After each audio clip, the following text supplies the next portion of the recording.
Selamat datang di Rai Channel.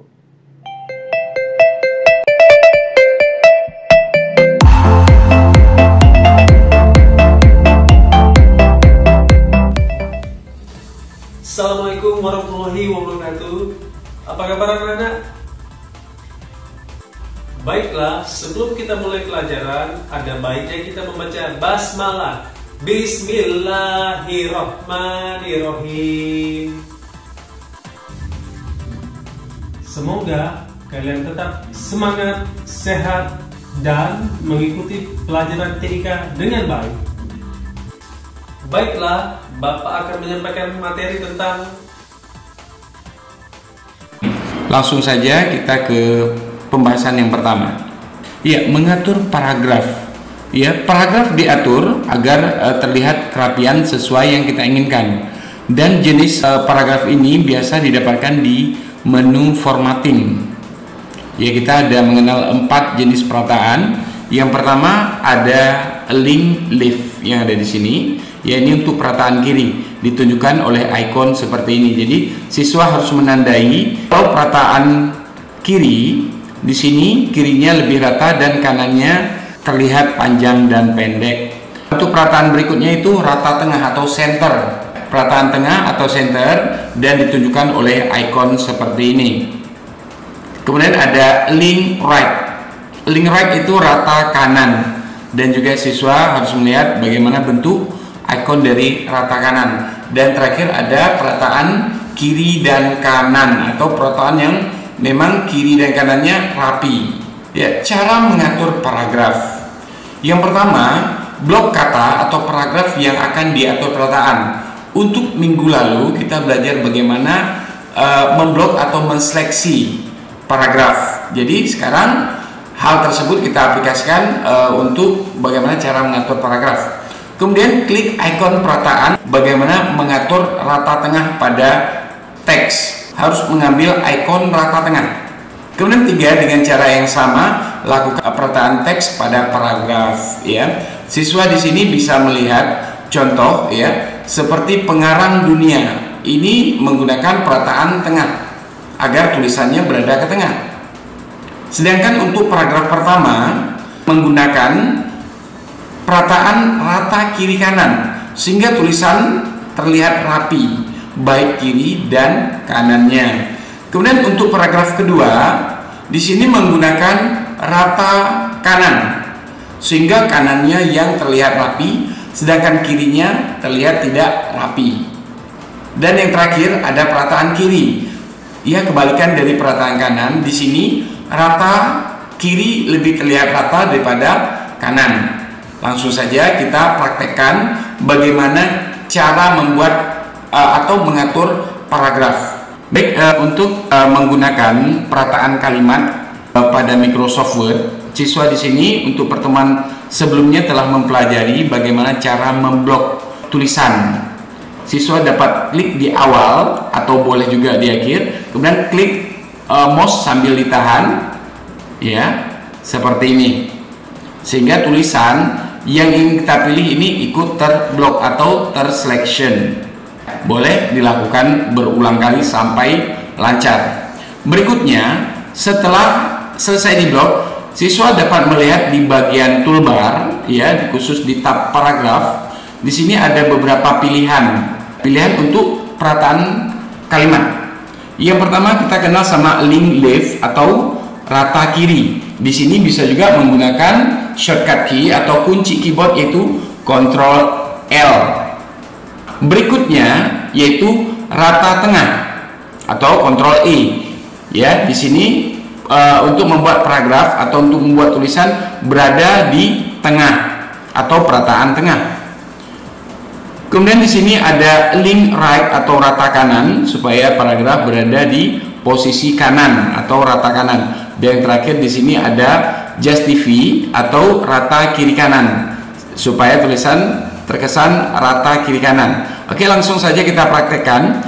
Yang pertama, siswa memblok atau menselect tulisan yang ingin dibuat rata kiri kanan. Bapak memblok 3 paragraf sekaligus. Kemudian Bapak menekan rata kiri. Ya, di sini terlihat tulisannya langsung berada pada rata kiri, tapi kanannya tidak rata. Ya, di sini menggunakan align left. Oke, kita coba untuk perataan tengah. Ya, tulisan berada di posisi tengah atau perataan tengah. Terlihat di sini baik kiri dan kanannya tidak rata. Baik ke perataan berikutnya yaitu rata kanan. Kita coba menekan icon atau gambar perataan kanan. Ya, jadi tulisan yang kita seleksi atau yang kita blok ini rata kanan, kanannya rapi tapi kirinya tidak rapi, ya. Dan yang terakhir kita mencoba mengambil paragraf rata kiri kanan atau justify. Kita klik, ya, pilih justify seperti ini sehingga tulisan terkesan rapi. Seperti ini bagaimana cara meratakan kalimat pada aplikasi Microsoft Word. Dua, untuk membuat paragraf berbutir, ya. Di sini bagaimana memberi pernomoran dengan menggunakan numbering maupun menggunakan simbol atau bullet. Ya, hal yang pertama yang harus dilakukan di sini, ketikkan suatu kalimat dan akhiri dengan menekan tombol enter. Ya, di sini contoh yang akan kita buat yaitu nama-nama benua, ya. Jadi siswa harus mengetahui nama benua apa saja.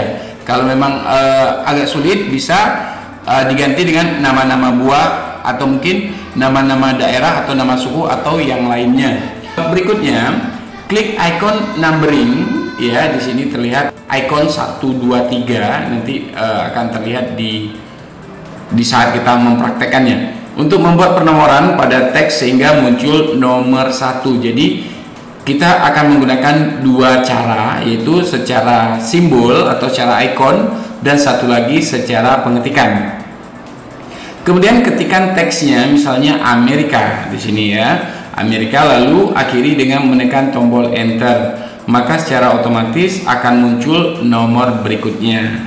Ya, langsung saja kita praktekkan. Baik, di sini siswa langsung kita di layar Microsoft Word, ya. Kita akan pelajari tadi tentang bagaimana membuat pernomoran atau bagaimana membuat paragraf berbutir, ya. Di sini siswa bisa melihat di tab paragraf terlihat ada dua icon. Yang pertama di sini bullet, yaitu membuat butir tapi menggunakan simbol. Dan satunya lagi yaitu numbering, yaitu menggunakan butir menggunakan angka dan abjad yang ada di sini. Ini contohnya untuk numbering dan yang ini contohnya untuk bullet. Jadi sangat banyak simbol-simbol yang kita gunakan untuk menggantikan pernomoran. Oke, langsung saja kita mempraktekannya. Bapak di sini akan mengetik nama-nama benua, ya. Nama benua, ya, seperti ini. Kemudian Bapak mengenter ke bawah.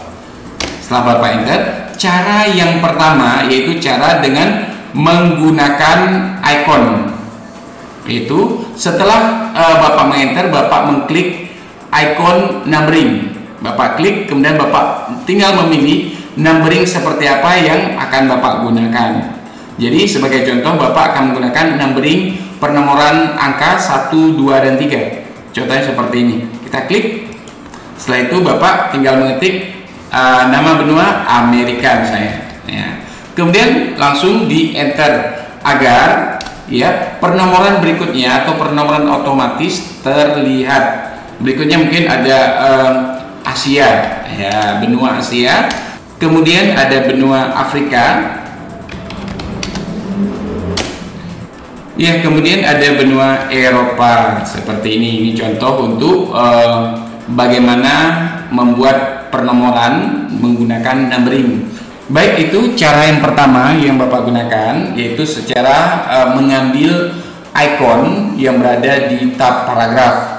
Kemudian cara yang kedua, ya, contoh seperti ini. Di sini Bapak akan coba dengan contoh nama-nama buah mungkin, ya, seperti ini. Kemudian Bapak enter ke bawah, klik ya. Ketik satu, ingat. Ikutin langkahnya ya. Ketik satu, kemudian beri titik, dan jangan lupa setelah itu spasi. Ya, siswa harus spasi sekali aja. Dan langsung posisinya seolah-olah agak menjorok ke depan atau agak masuk ke depan. Ya, kemudian siswa tinggal mengetik contoh yang pertama buah mangga. Ya, seperti ini. Langsung di enter. Jadi secara otomatis bisa digunakan.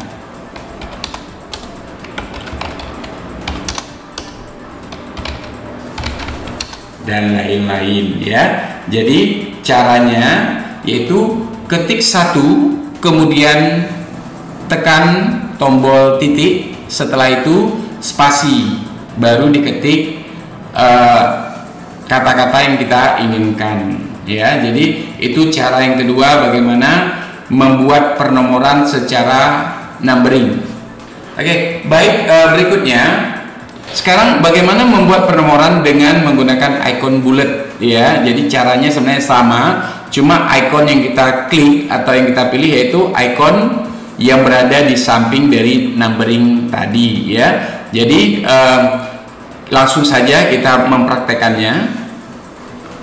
Ya, di sini terlihat ya, bullet itu berada di samping dari numbering. Jadi bullet adalah penomoran tapi menggunakan simbol-simbol. Contoh simbol seperti ini ya. Dan masih sangat banyak lagi simbol-simbol yang lain ya. Masih sangat banyak simbol apabila memang kita inginkan simbol-simbol yang lain. Oke, langsung saja kita praktekkan. Contoh masih contoh-contoh yang sama ya. Jadi nama-nama benua. Ya, seperti ini Bapak sudah mengetik, kemudian Bapak enter sekali ya. Jadi caranya yang pertama, titik sisip berada di posisi di bawah kata nama-nama benua. Setelah itu klik tanda panah yang mengarah ke bawah yang ada di sini. Klik kemudian pilih icon yang mana yang ingin digunakan. Di sini ada bulatan hitam, kemudian ada juga tanda centang, kemudian ada beberapa pilihan yang lain. Jadi Bapak ambil contoh yang ini saja ya. Oke, kita klik ya. Oke, langsung Bapak mengetik yang pertama ada benua Amerika. Setelah itu enter. Kemudian ada Eropa, kemudian ada Asia, kemudian ada Afrika. Oke, seperti ini bagaimana cara membuat paragraf berbutir atau bullet and numbering. Baik, untuk rangkuman hari ini yang kita pelajari ada beberapa hal. Yang pertama, untuk merapikan teks kamu dapat menggunakan icon alignment ya, alignment atau perataan kalimat. Kemudian yang kedua ada icon link left digunakan untuk perataan kiri. Siswa dapat melihat bentuk gambar ikonnya. Kemudian icon center digunakan untuk perataan tengah. Kemudian ada icon link right digunakan untuk perataan kanan, dan yang terakhir ada icon justify untuk digunakan untuk perataan kiri dan kanan. Untuk memberikan penomoran angka pada paragraf kamu dapat menggunakan icon numbering ya, bisa dicontohkan 1, 2, 3 dan seterusnya, atau ABC atau seterusnya, atau I kecil, I2 kecil, I3 kecil dan seterusnya. Itu masuk ke dalam icon numbering. Kemudian untuk memberikan penomoran simbol pada paragraf kamu dapat menggunakan icon bullet ya, atau menggunakan simbol-simbol yang kamu sukai.